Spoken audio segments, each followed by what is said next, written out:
Hello everyone! Magandang buhay sa lahat. Welcome na welcome po kayo dito sa aking Mathematics Tagalog tutorial. Sa video na ito ay papaliwanag ko po sa inyo about solving system of linear equation in two variables using different methods. So, how are we going to solve system of linear equation in two variables consists of two equations. Apat na methods po ang pwede po nating gamitin to solve system of linear equation. Yung first method is by graphing. Second method is we can solve system by elimination method. Third, we can solve by substitution method. And we can solve using the Cramer's rule.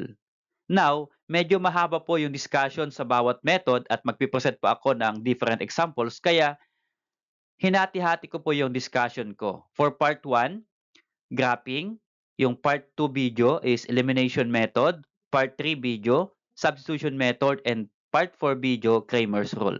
So sa video na ito, ang ipipresent ko po sa inyo na method ay elimination method. Kung hindi pa po ninyo napanood yung part 1 na solving system by graphing, naka-upload na po dito sa ating channel. So pwede po ninyong balikan, okay? Kung hindi pa po ninyo napanood. And abangan po ninyo yung substitution method and Cramer's rule. Okay?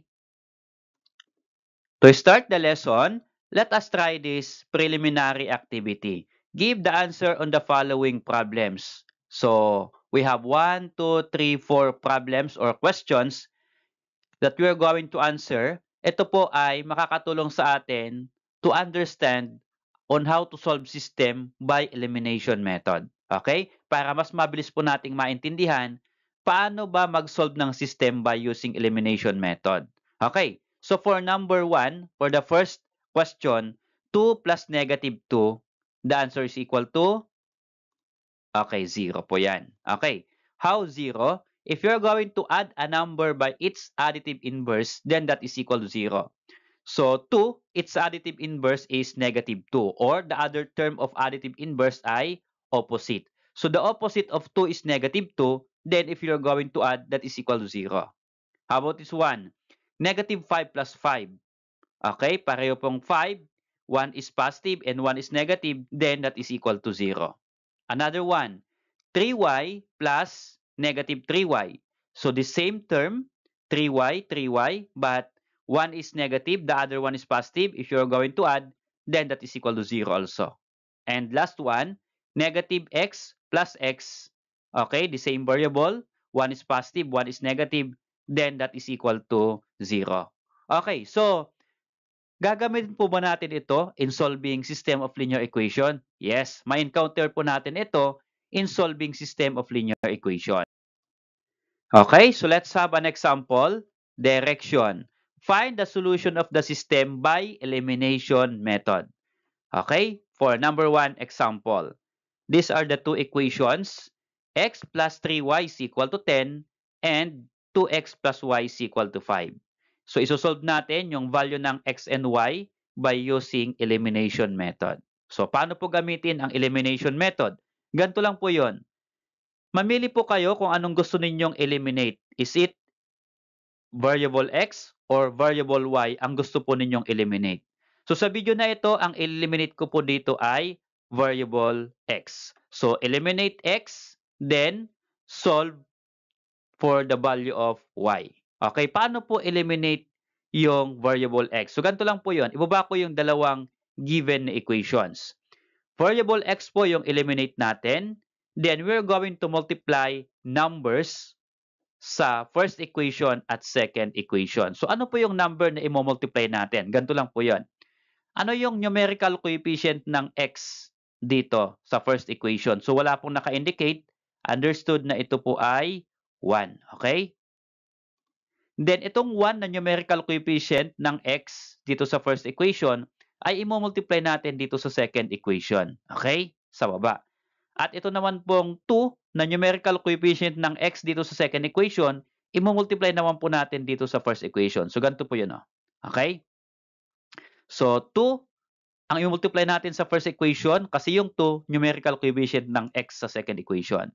At yung 1 naman ang i-multiply natin sa second equation kasi yung 1 numerical coefficient ng x dito sa first equation.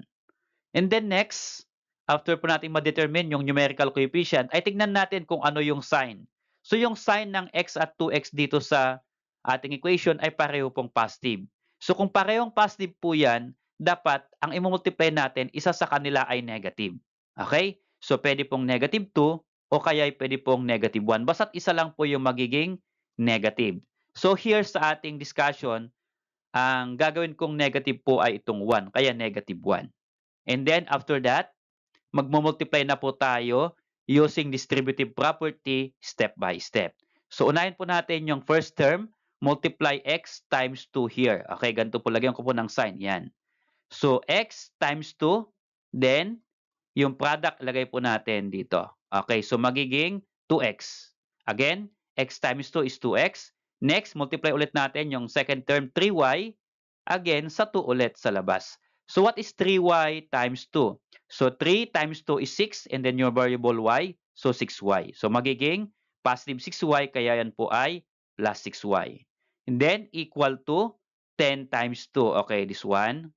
So what is 10 times 2? That is equal to 20. Since may equal, lagyan po din po natin ng equal doon. So equals 20. Okay. How about sa second equation? Mag-multiply po tayo ng negative 1. So by distributive property, so 2x times negative 1, lagyan po natin ng sign, yan. 2x times negative 1 is equal to negative 2x. Okay? And then next, y times negative 1, that is negative 1y. Ito po yun. So y times negative 1, that is negative 1y. Since negative, yan po ay magiging minus. Okay? Gawin po nating operation yung negative niya. So minus 1y. Then last, ito pong 5 times negative 1. So what is 5 times negative 1? That is negative 5. So equal to negative 5. Okay. After po tayo makapag-multiply ng number, dito na po tayo magfo-focus. Okay? We are going to add the two equations. So, i-add po natin yan. Kaya, we have here plus. Notice here sa ating x, sa variable x, we have 2x plus negative 2x. Again, 2x, another 2x, yung isa ay positive, yung isa ay negative, i-add natin, that is equal to 0 or makakancel po natin ito. Okay, kaya yun po yung purpose ng ating preliminary activity kanina. Okay, so here, what is 6y plus negative 1y? So bakit po negative? Kasi minus po yan. Again, 6y plus negative 1y is equal to what? That is equal to 5y. At ito po yung technique or shortcut. Since addition po yan, tignan lang po natin yung kanilang operation. Okay? Or yes, yung operation before. So yung operation before, yun po yung magiging sign nila. So plus 6, positive 6 po ito. Minus 1y, so ito po ay negative 1. So kung magkaiba po yung sign nila, all you have to do is subtract. 6 minus 1 is 5. Okay? And then yung sign ng magiging sagot ay yung sign ng mas malaking integer. So ang mas malaki po dito ay 6. Ang sign po niya ay positive, kaya positive po yung sign ng magiging sagot. Okay? 5 and then yung variable y. Then equals to 15. So bakit po 15? 20 plus negative 5. Or again, ang shortcut po dito, magkaiba ang sign, positive 20, negative 5. All you have to do, subtract. 20 minus 5, 15. At yung sign ng sagot ay yun po yung sign ng mas malaking number. So ang mas malaking integer po ay positive, kaya ang maging sign po dito ay positive 15. Okay, we have now 5y is equal to 15. Ang kailangan po natin dito, isolve natin yung y. So what are we going to do?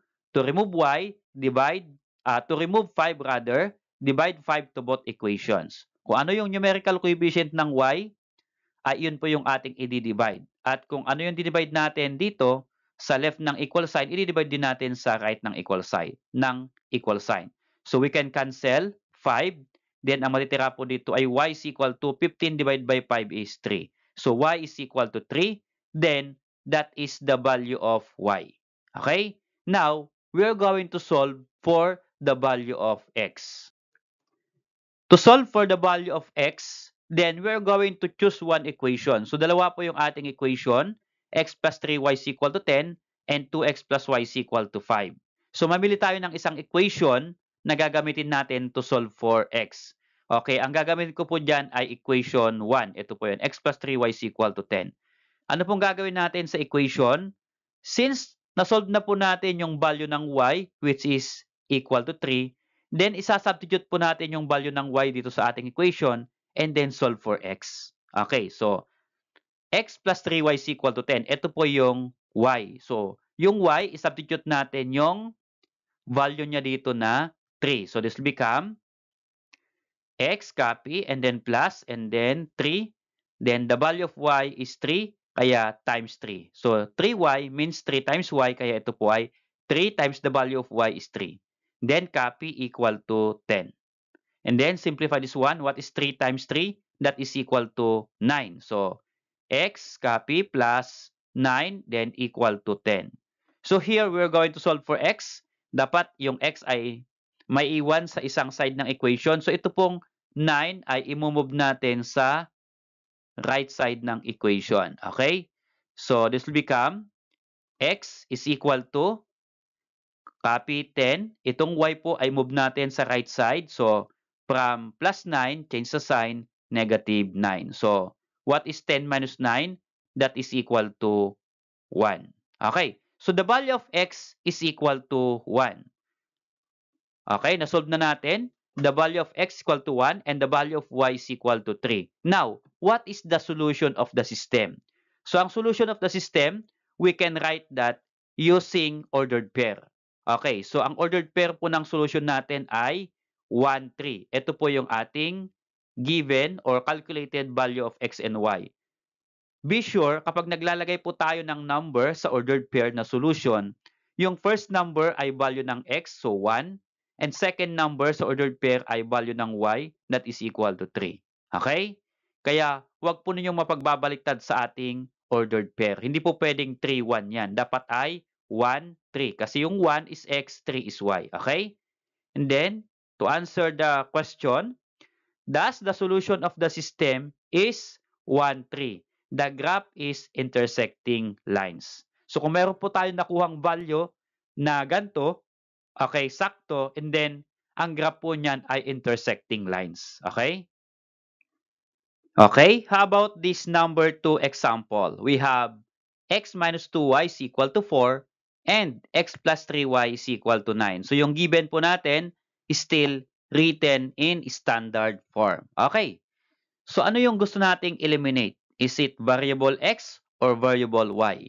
So this time, ang eliminate ko naman ay yung variable y. So eliminate y to solve for x. Okay, so kung y yung ating eliminate, ano naman po yung ating i-multiply? Okay, ibaba ko po dito yung ating equation.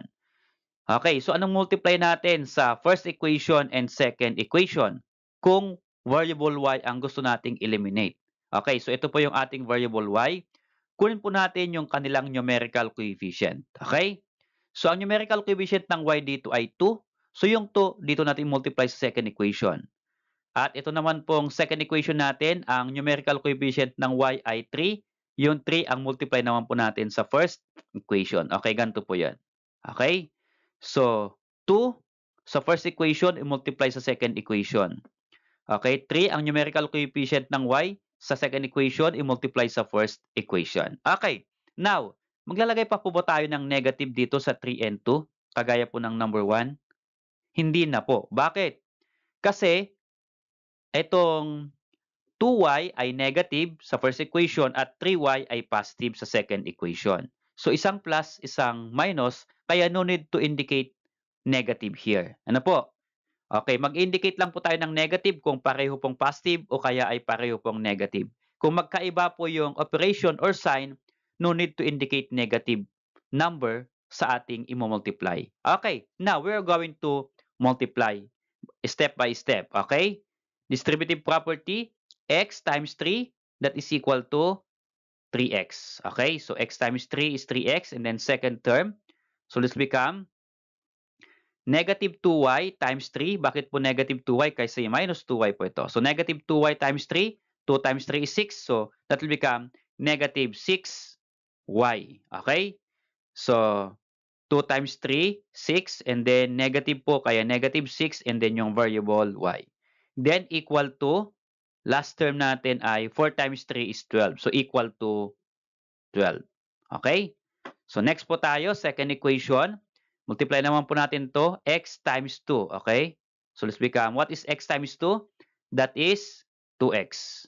And then next po ay 3y times 2. And what is 3y times 2? That is 6y.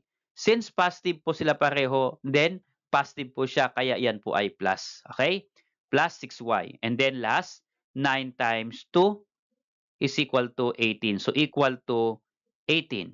Okay, so after multiplication here or distributive property, dito na po tayo mag-focus. We are going to add the two equations. Notice here that we have now negative 6y and positive 6y. Pareho po silang 6y, magkaiba po yung sign, therefore, that is equal to 0 if you're going to add or cancel po natin.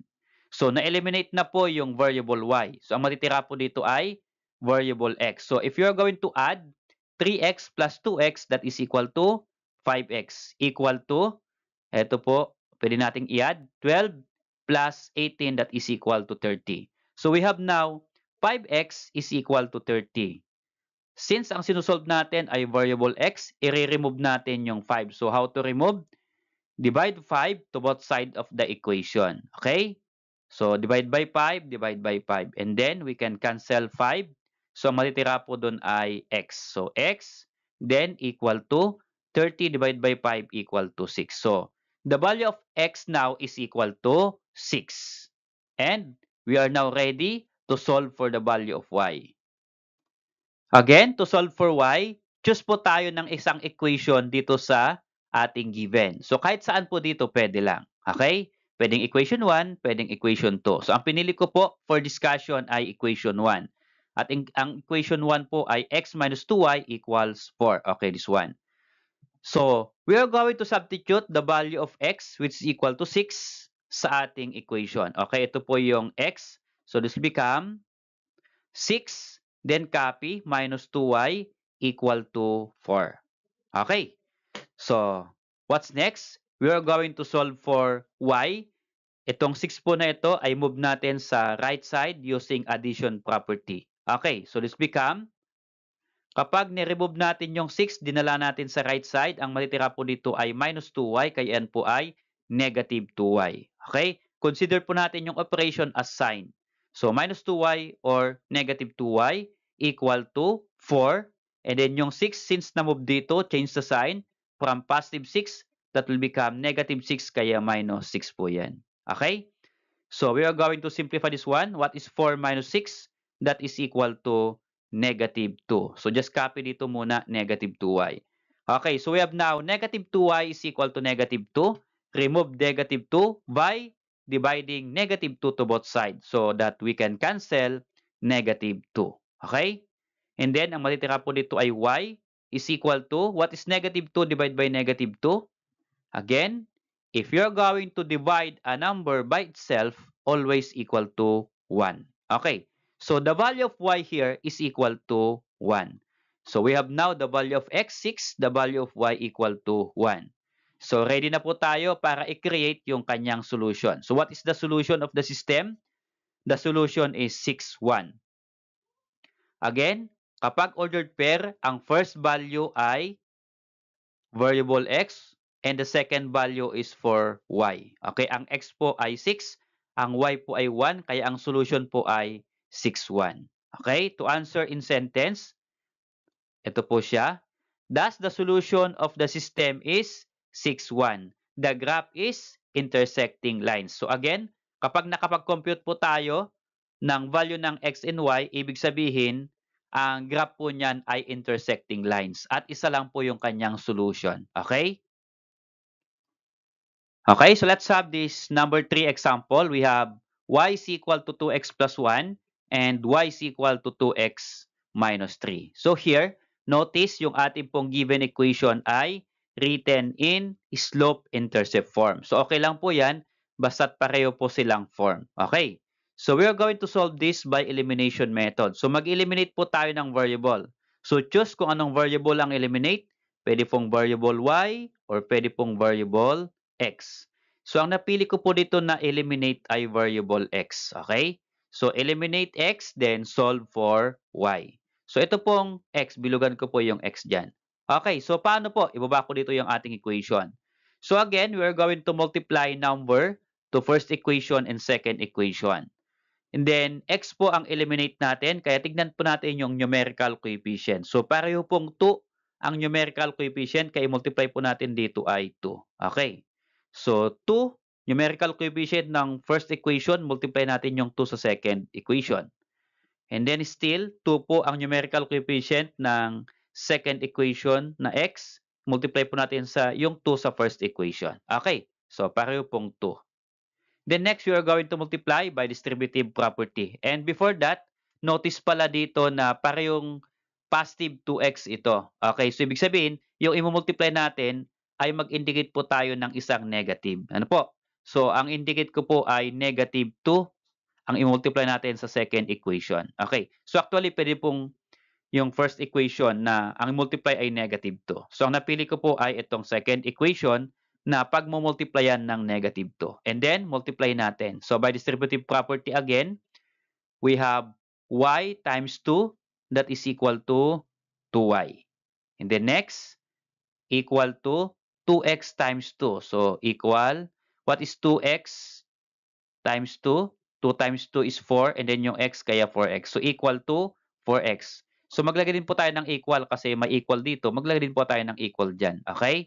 And then, 4x. And then sa third one, 1 times 2. Okay, this one.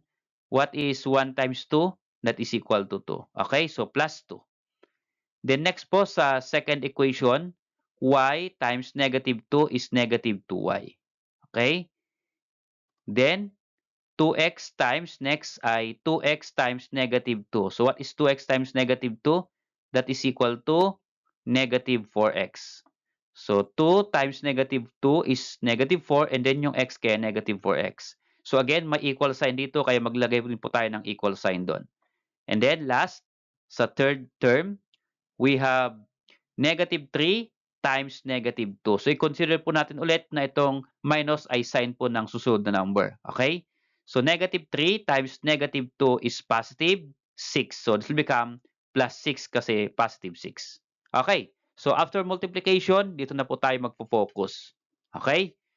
So, we are going to cancel since eliminate x natin to solve for y. So, here, 4x, negative 4x. So, pareho po silang 4x. Yung isa ay positive, yung isa ay negative. So, we can cancel. But notice here, 2y, negative 2y. So, pareho pong 2y, yung isa ay positive, yung isa ay negative. We can cancel also. So, ngayon, hindi o walang natira na variable. Ano po? Parehas po silang na-eliminate. So, ang natira po dyan ay equal to, ito po, 2 plus 6 is equal to 8. So, kapag ganyan po na c ang natitira, na-eliminate po pareho yung variable y at variable x at ang natira po ay yung ating constant c, then ano po yung conclusion nyo dyan? Kasi wala na po ditong value ng x, wala pong value ng y dyan. Kasi pareho po silang na-eliminate. Okay? So, ang conclusion po dyan ay no solution. Okay, so wala pong solution. Na-eliminate po yung x, na-eliminate po yung y, pero may naiwan pong value ng c. So, no solution po yan. Anong ibig sabihin ng no solution? Thus, there's no solution of the system. The graph is parallel lines. So, ang graph po nitong dalawang equation na ito ay parallel lines. Kaya po, no solution. Okay? Okay, for number 4 example, we have x minus 2y is equal to 3 and 2x minus 4y is equal to 6. Yung given equation ay pareho pong written in standard form. So we're going to solve this system by elimination method. So again, we are going to eliminate variable. So ano pong gusto nyong eliminate? Is it variable x or variable y? So here, ang gusto ko pong eliminate ay variable x. So eliminate x, then solve for y. Okay, so bilugan ko po. Yan po yung ating eliminate. So ngayon, baba natin dito and then we're going to solve. Since x po ang gusto nating eliminate, tingnan po natin yung numerical coefficient. Sa ating first equation, ang numerical coefficient dito ay 1. So indicate po natin 1. So wala po kasing nakalagay na number kaya understood ito po ay 1. At ito po sa second equation 2. So yung 1 and 2 na yan po yung i-multiply natin sa ating equations. But yung 1 ay sa second equation natin i-multiply. Okay? At yung 2 naman na numerical coefficient ng x sa second equation, doon naman natin i-multiply sa first equation. Okay? So, multiply now, but notice here, balikan natin yung ating variable x. So, pareho po pala silang positive. So, kapag parehong positive, dapat yung i-multiply natin, mag-indicate tayo ng isang negative. So, pwede pong negative 2 or pwede pong negative 1. Basta't isa lang po yung ine-negative natin dito. Okay? Kasi pareho po silang positive dito. So, let's become, ang ine-negative ko po dyan ay yung 1. Kaya negative 1. Okay? Multiply natin yung 2 sa first equation using distributive property. So, this will become x times 2, that is equal to 2x. Okay? Then, after that, dito naman po sa pangalawa, lagyan ko po ng sign. So, this will become negative 2y times 2. So, what is 2 times 2? 4. So, isang negative, kaya negative 4, and then yung variable y, kaya negative 4y. So, negative 4y, kaya yan po ay minus 4y. Okay? And then, yung pangatlo, equal to 3. So, 3 times 2, that is equal to 6. Kaya ilagay po natin dito, equal to 6. Okay, so, this one, equal to 6. Next po ay yung ating second equation. Okay? So, here, multiply 2x times negative 1. And what is 2x times negative 1? That is equal to negative 2x. Okay? Next, negative 4y times negative 1. Okay, lagyan ko po ng sign. Okay, here, negative 4y times negative 1. Since pareho po silang negative, then the result will become positive. Ano po? So, magiging positive 4y kasi 4y times 1 is 4y. So, positive 4y kaya yan po ay plus 4y. Okay? Then, equal to 6 times negative 1. Okay? What is 6 times negative 1? That is negative 6. Kaya ito po ay equal to negative 6. And then, after multiplication or distributive property, multiply po natin. Okay, notice here, 2x, negative 2x. So, pareho po silang 2x. Yung isa ay positive, yung isa ay negative. Gawin din po dito sa second term natin, negative 4y, positive 4y. At sa third term natin, positive 6, negative 6. So, mean to say, makakancel po yan lahat. Kasi, ang i-add natin ay additive inverse or opposite ng number. Okay, wala pong natira. That is equal to 0. Ngayon, ano po yung interpretation natin kapag ganito na na-cancel natin lahat yan? So, iyan po ay, ang interpretation niya, many solution. Okay, bakit po many solution?